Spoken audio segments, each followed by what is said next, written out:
akrūraḥ pēśalō dakṣō dakṣiṇaḥ kṣamiṇāṃvaraḥ vidvattamō vītabhayaḥ puṇyaśravaṇakīrtanaḥ. Akrūraḥ. Krūra means cruel, cruelty. It doesn't only imply physical cruelty, but it also implies mental cruelty also. We can harm a person physically, we can harm a person even mentally also. So all that comes under cruelty.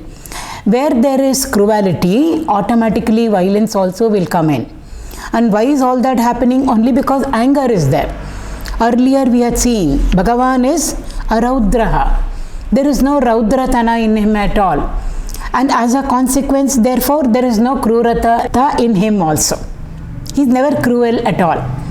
So cruelty is actually a very negative term. It denotes the negativity of a person. There are no positive vibrations emanating from that person, at least for that time when the person is cruel. So it's harmful, it's associated with negativity, it's a distortion of the personality at that particular point of time. It's not good for us at all. Bhagavan is never ever in that state. We know he is auspiciousness, he is of the nature of peace, he is of the nature of beauty. Therefore in him there is no negativity at all whatsoever.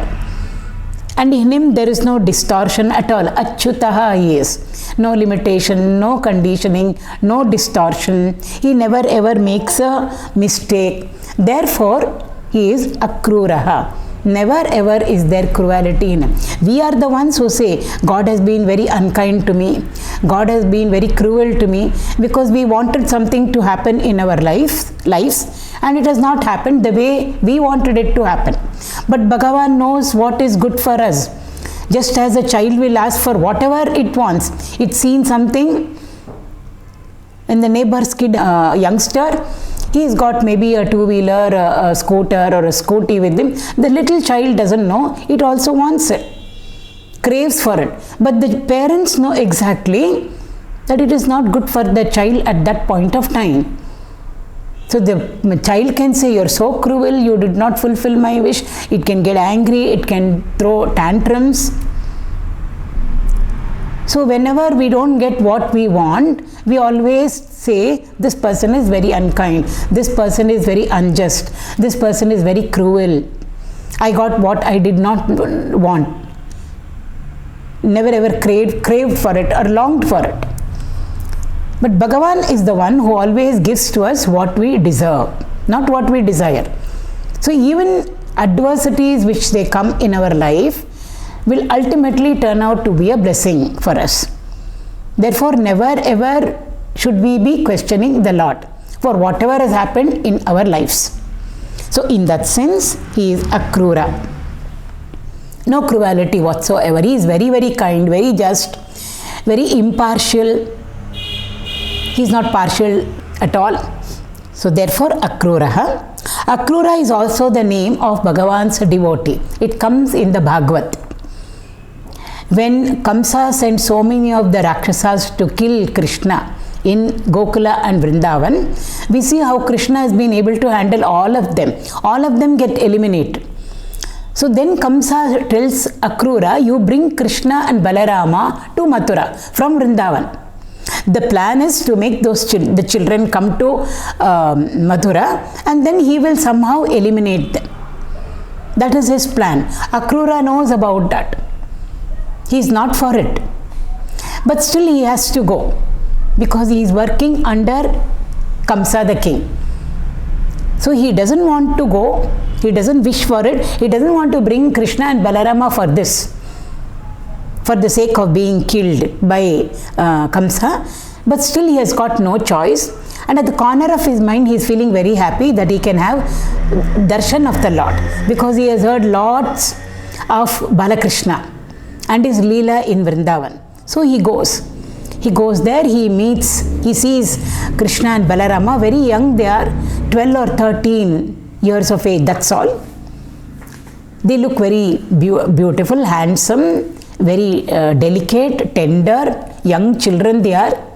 So the next day he brings them in his chariot. He is bringing them in his chariot from Vrindavan to Mathura.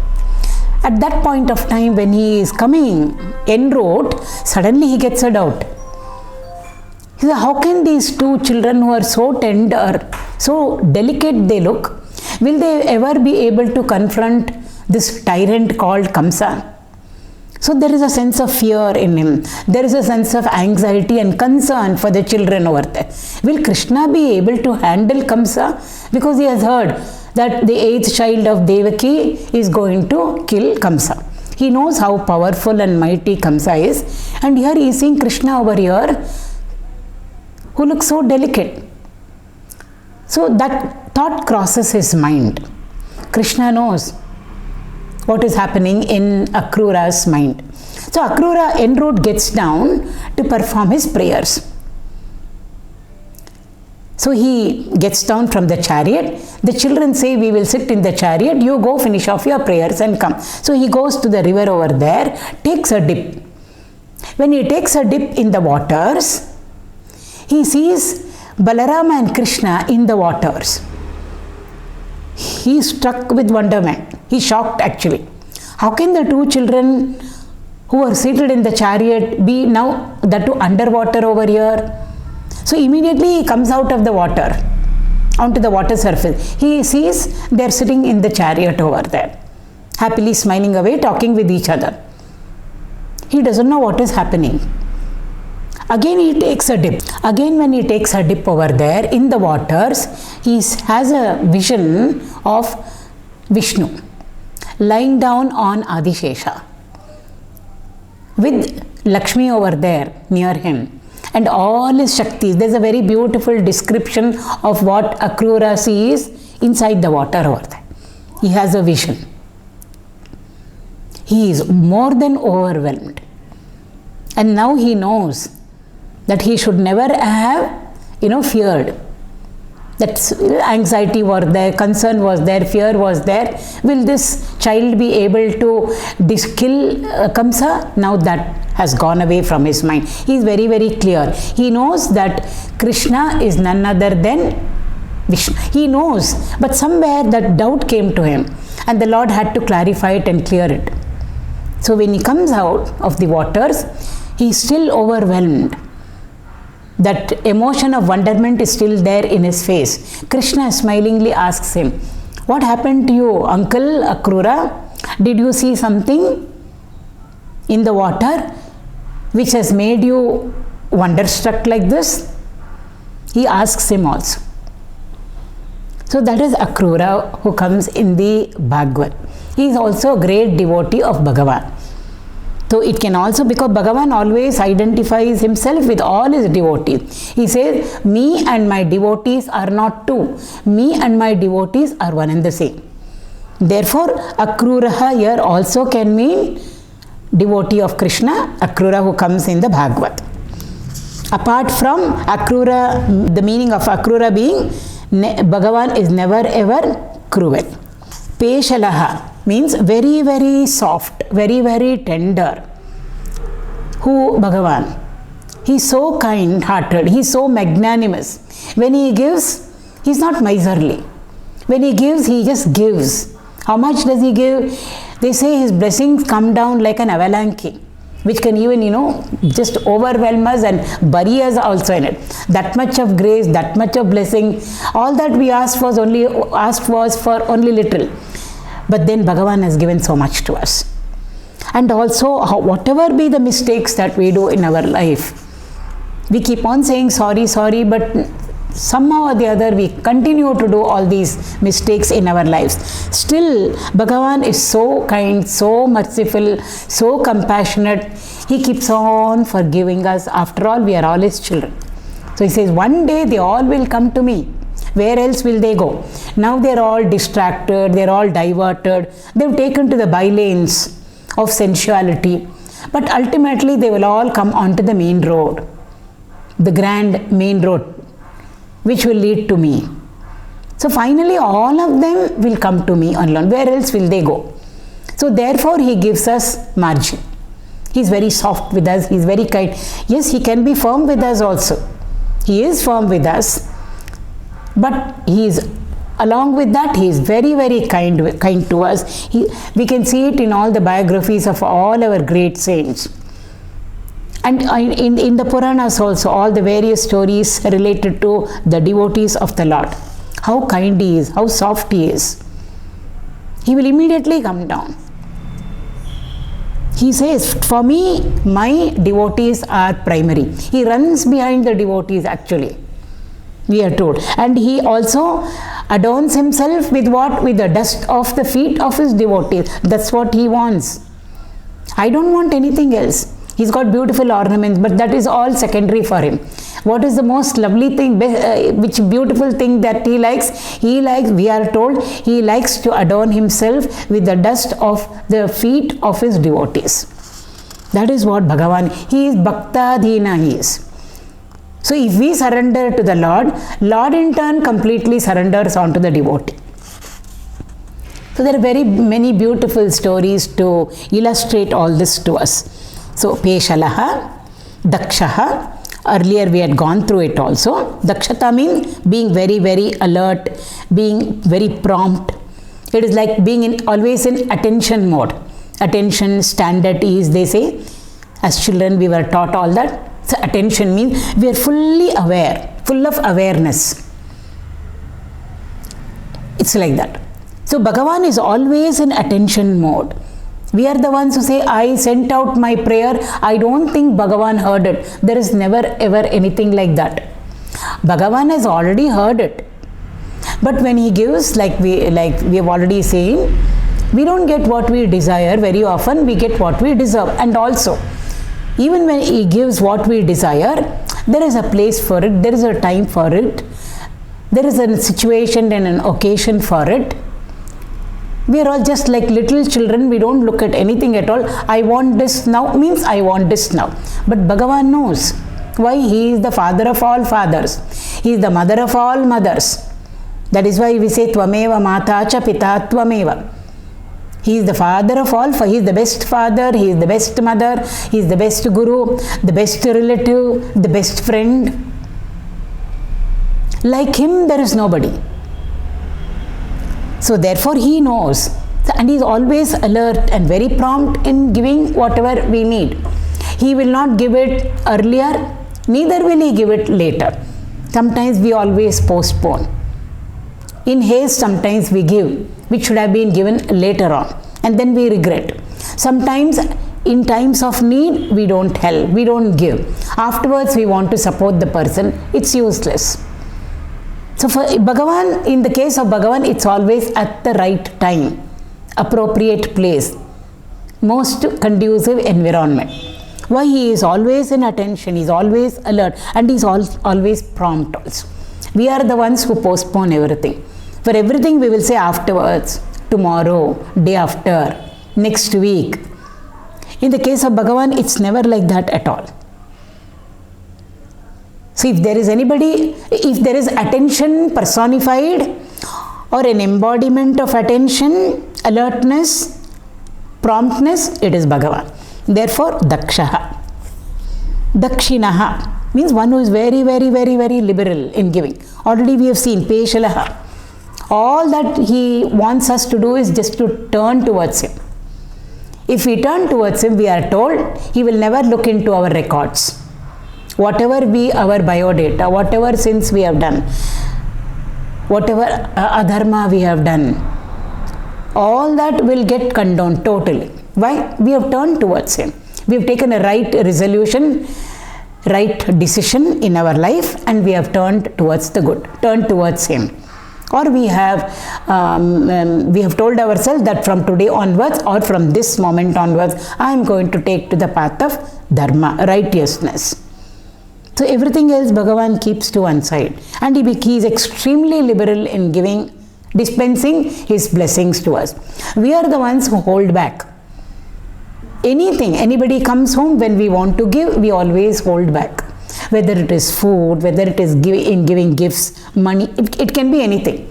We always hold back. Miserliness is there with us. To what extent? It depends on the context. Bhagavan is never ever miserly at all. When he gives, he just gives. He never thinks of anything. This is, like I already said, it all comes like an avalanche to us. We almost get buried under his compassion, under his blessings, under his grace. All that I asked you was for a little bit. Bhagavan, you have given me so much.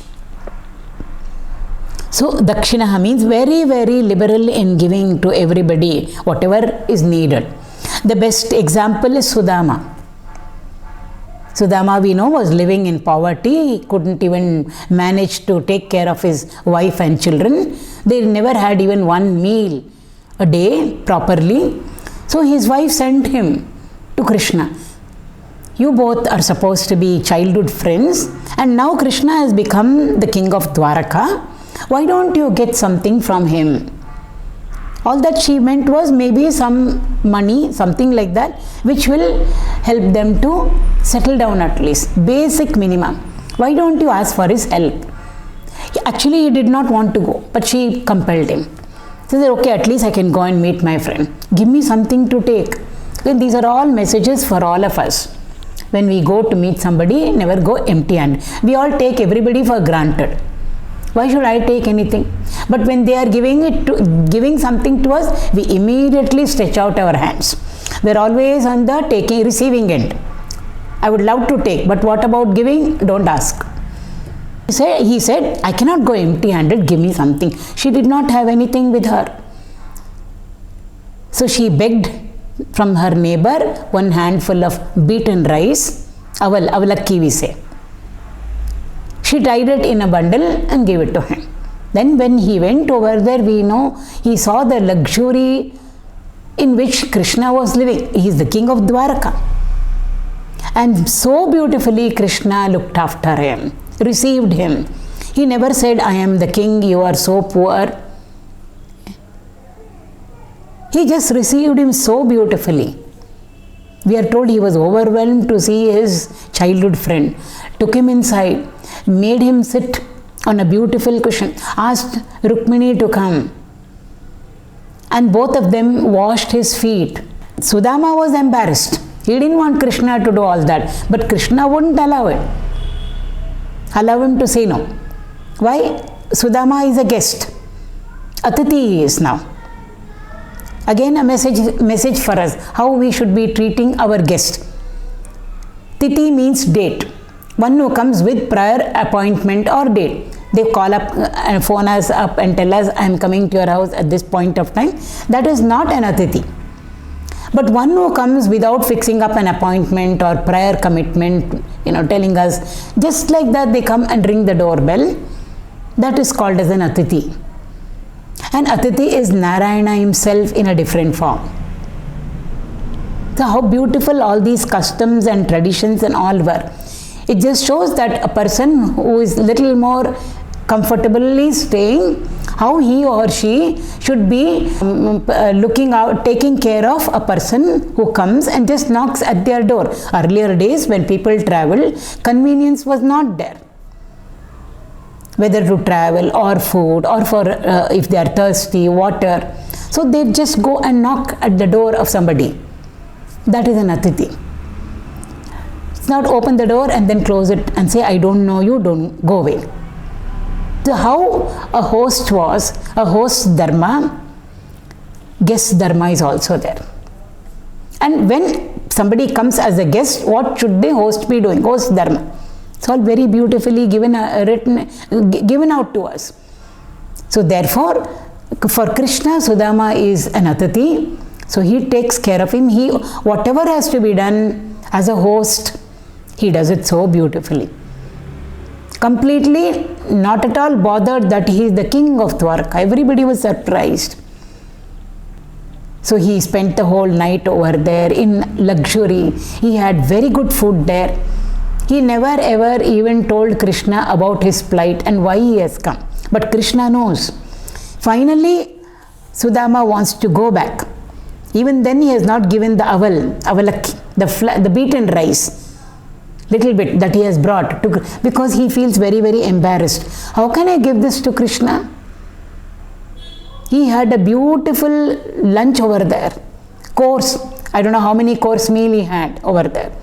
And he has brought this little handful of beaten rice or flattened rice for Krishna. How will he ever give it to him? He's scared. What will people think? A gift also should at least reflect on the person's stature. So he doesn't want to give it.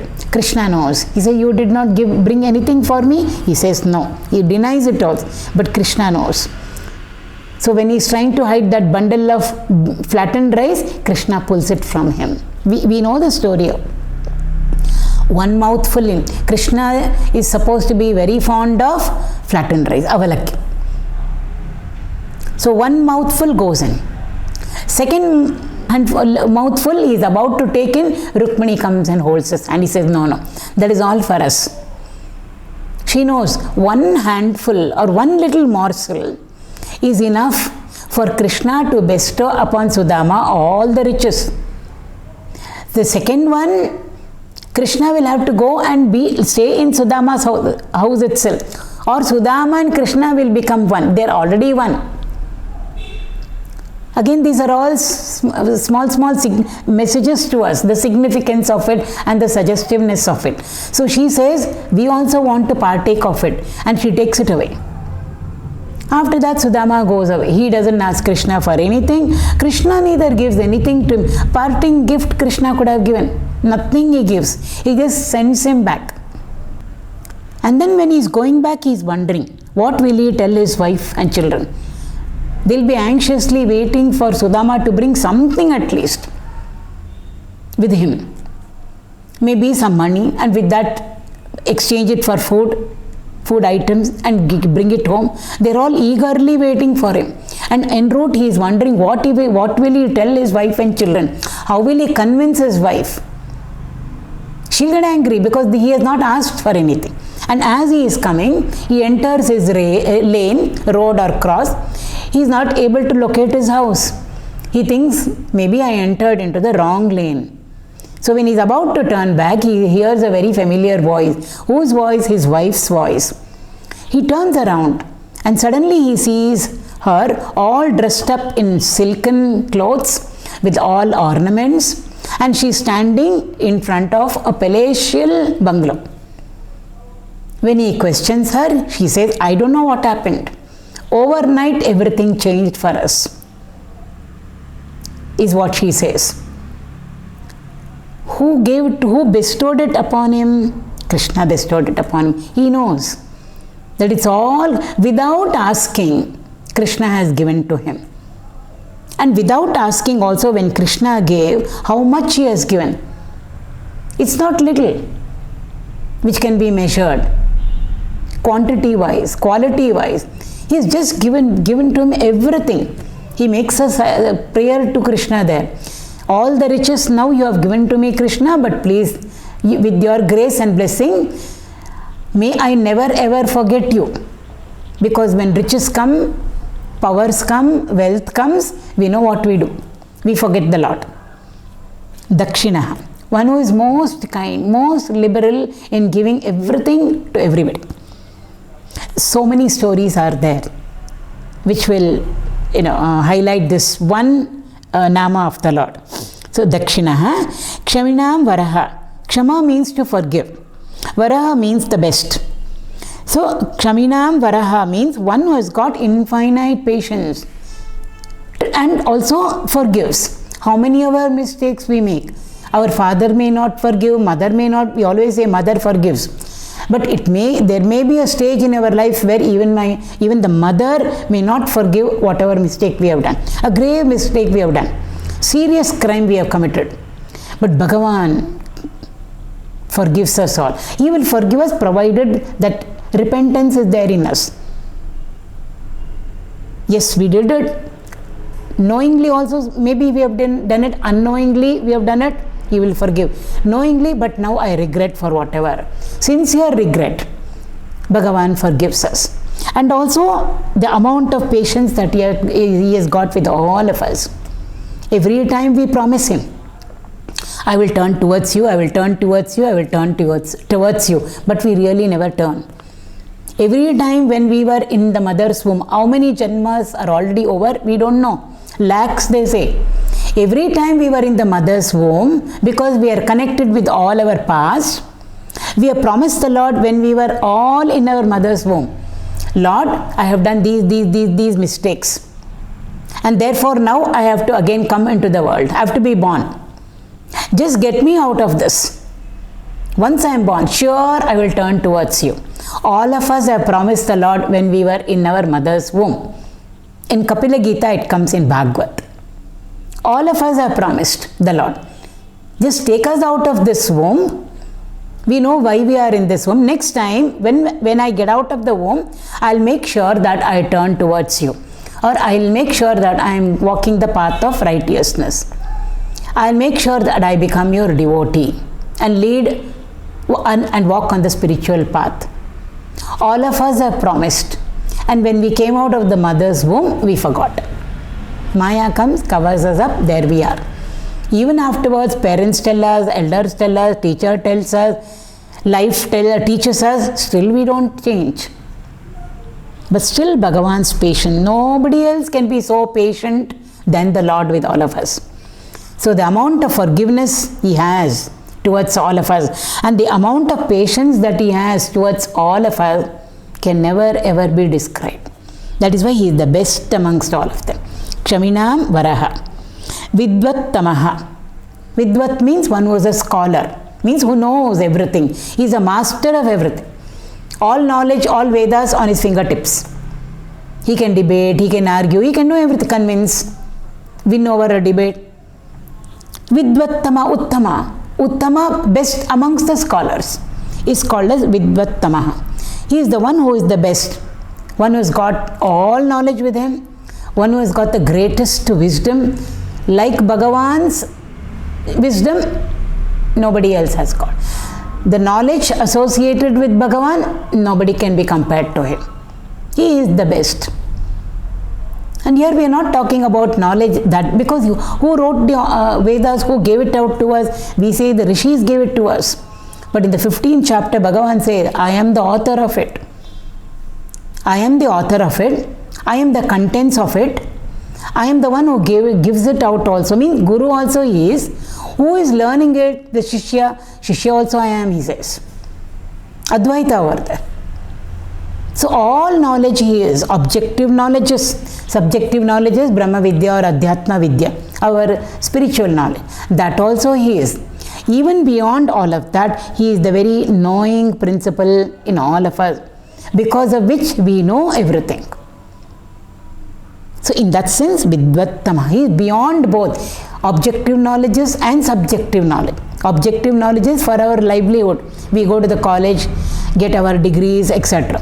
Subjective knowledge, that which will help us to understand who we are and then helps us again to reach out to the Lord. Subjective knowledge.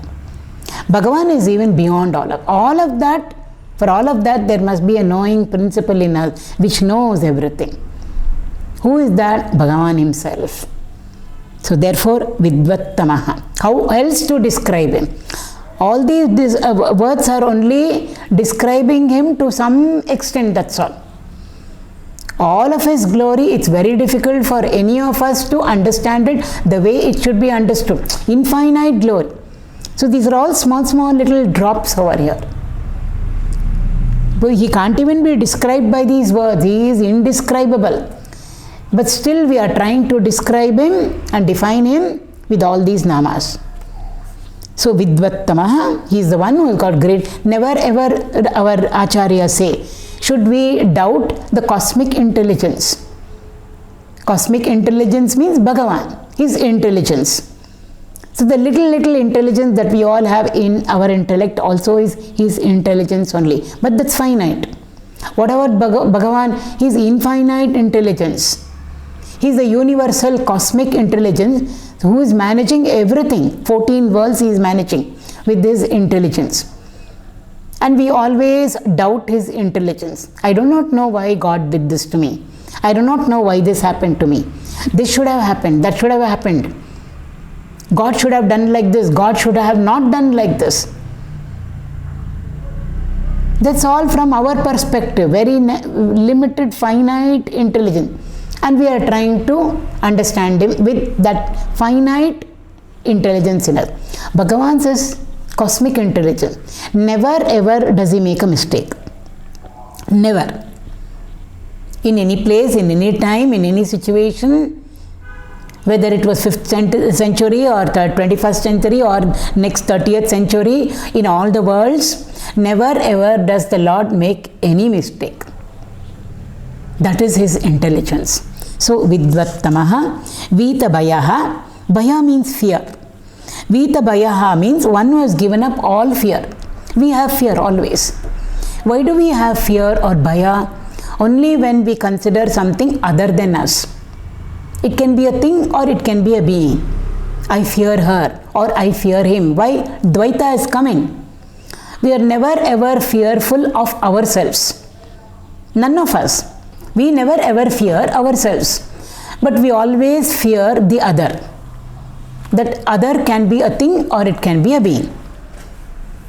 I'm scared of this. I fear this.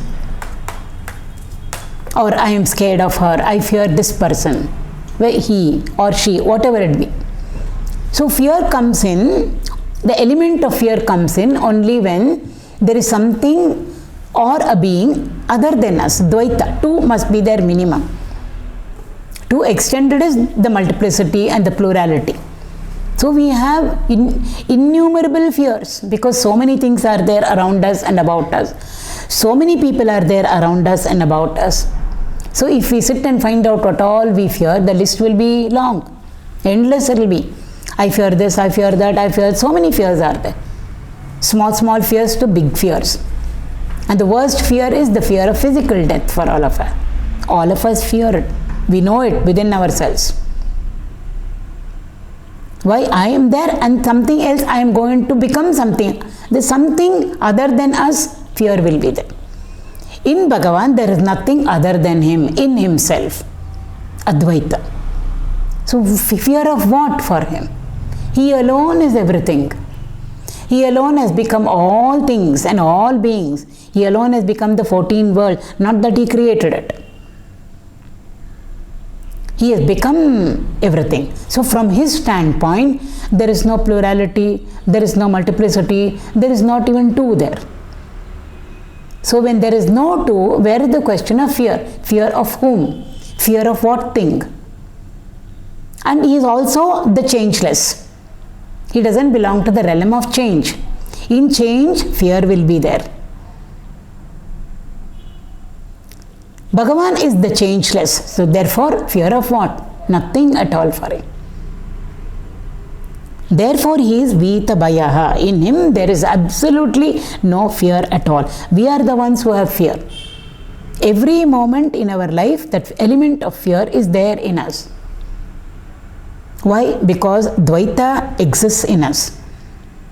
The moment Dvaita, the concept of duality, the concept of Dvaita goes away from us, there is no fear whatsoever for us at all. So, Bhagavan at the highest level is vītabhayaḥ. Why? He is one without a second. Advaita. One without a second. He represents for us the changeless. So where is the question of fear?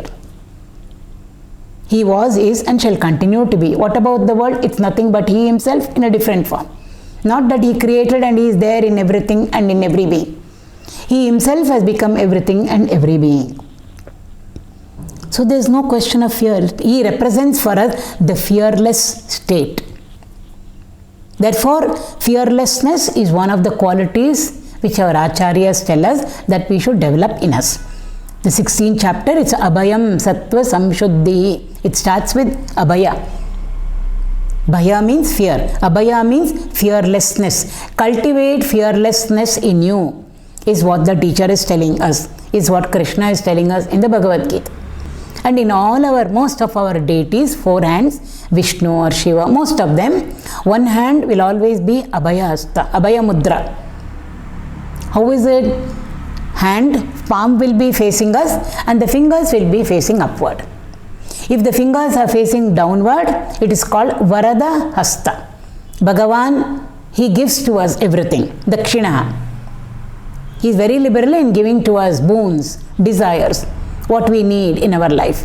So that is called as Varada Hasta, where the palm of the Lord is facing us, but the fingers are pointing downward. When the fingers are pointing upward, his palm facing us, it is called as Abhaya Hasta. So he is saying, all that we have to, fingers are telling us what to do.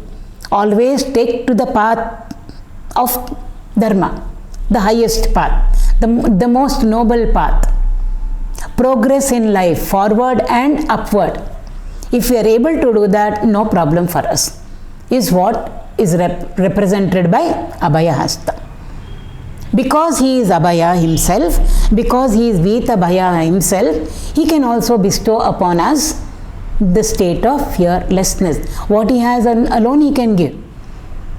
If he doesn't have it, he can't give it to us. If somebody comes and asks us for some money, for whatever reason, only if we have, we can give it to that person. So he has, and therefore he can give to us. What does he have? He is an embodiment of fearlessness. Therefore, when we ask of him, he can give to us also fearlessness.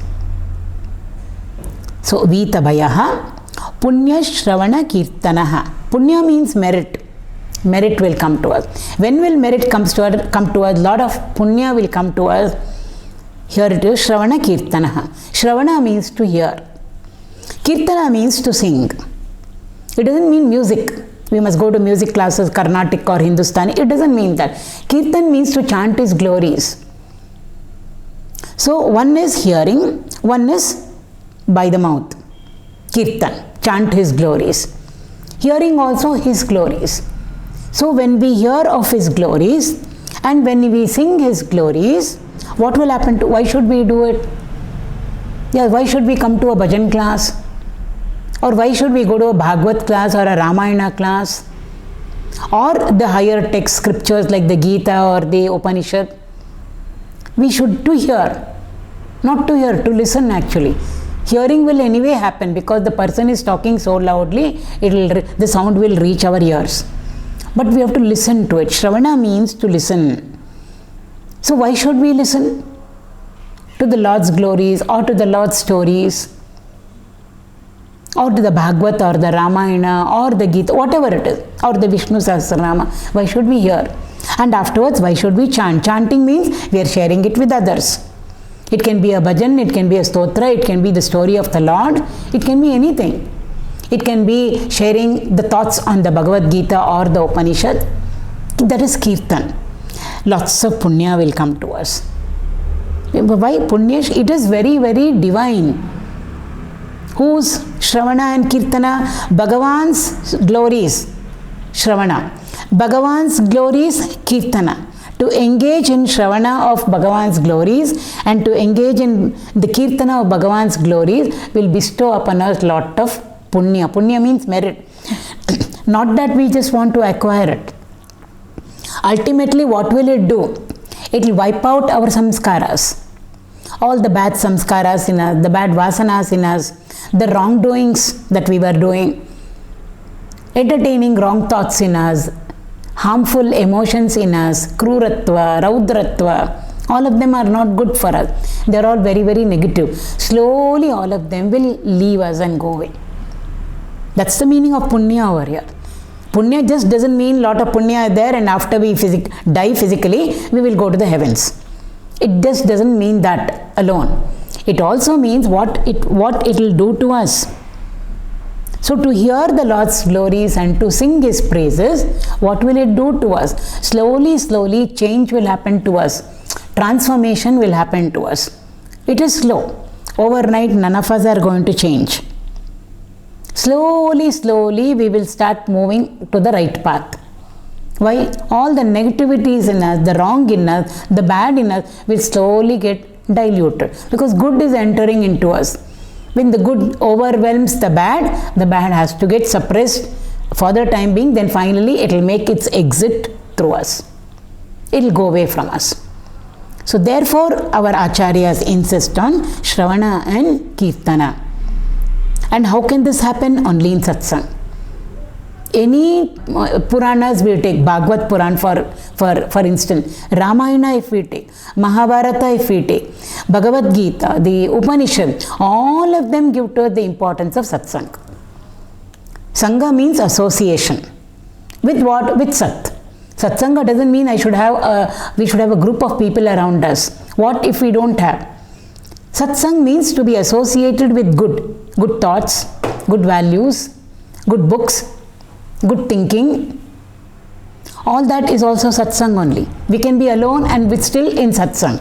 Satsang doesn't mean I only need people around me. So therefore the importance of satsang. In satsang, Shravana and Kirtana becomes possible for us. So all these texts, they glorify satsang so beautifully. Narada Bhakti Sutra. Devarshi Narada glorifies satsang over there. He says satsang can do wonders and miracles for us. Complete transformation. What we were and what we will become. In the Bhajagovindam, Adi Shankara talks about it.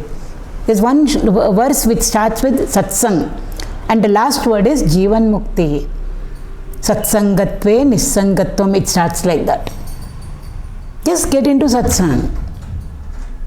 In a group or without in the beginning, it helps us if we are in a group. Like-minded people come together. Satsang happens. So what will it lead to? Slowly in stages. Shankara tells us what will happen to us. Finally he says it will lead you to Jivan Mukti. Mukti, moksha, enlightenment will happen. How did it happen? Only because of satsang. Can satsang achieve that for us? He says yes. Master is telling us, Acharya is telling us, satsanga will lead you to Jivan Mukti. Whereas dussanga will lead us to what? Pranashyati. Opposite of that, this is all one step, it takes us higher and higher. Satsanga in stages up to Jivan Mukti. So it's like a ladder over there, wherein we are climbing up step by step. In the Bhagavad Gita, 2nd chapter, Krishna talks about our downfall, how we can slip. Where will the slipping fall? With dussanga. Dhyayato vishayan pumsaha. Once we start thinking of all the materialistic things, desire will crop into us. So we will not, it's not just a question of need, it will become wanting in us. And wanting can never ever be quenched. The more the wants are there, the more we go after it to fulfill it, the more wants will be there in us. So he starts with just thinking of everything wrong over there. So opposite of satsang, dussanga. And finally what will happen, there is so how we can slip in stages, slowly we slip down. Finally what happens? Complete shattering of the human personality. Pranashyati, he says. Nashyati means completely destroyed. Pranashyati means totally and completely destroyed. So much so sometimes that we can't even get up. So satsang, the importance of satsang. And in satsang what happens? Shravana and Kirtana should happen. We should not be going for a satsang there to admire somebody's clothes, admire somebody's jewelry, or we don't have anything else to do. Time pass, we will go there. It won't help us. So if we should really make use of that satsang. If we do that, then slowly we will be able to change for the better. That is indicated by puṇyaśravaṇakīrtanaḥ. So if we listen to the Lord's glory, so what should we listen to? What should we discuss? What should we chant? Whose glory should we chant? Human beings? Whose glory should we hear? Human beings? No, Bhagavan's. So Bhagavan's glories, if we hear and if we sing his glories, ultimately punya will come to us. Punya will come in, we will change for the better. So puṇyaśravaṇakīrtanaḥ.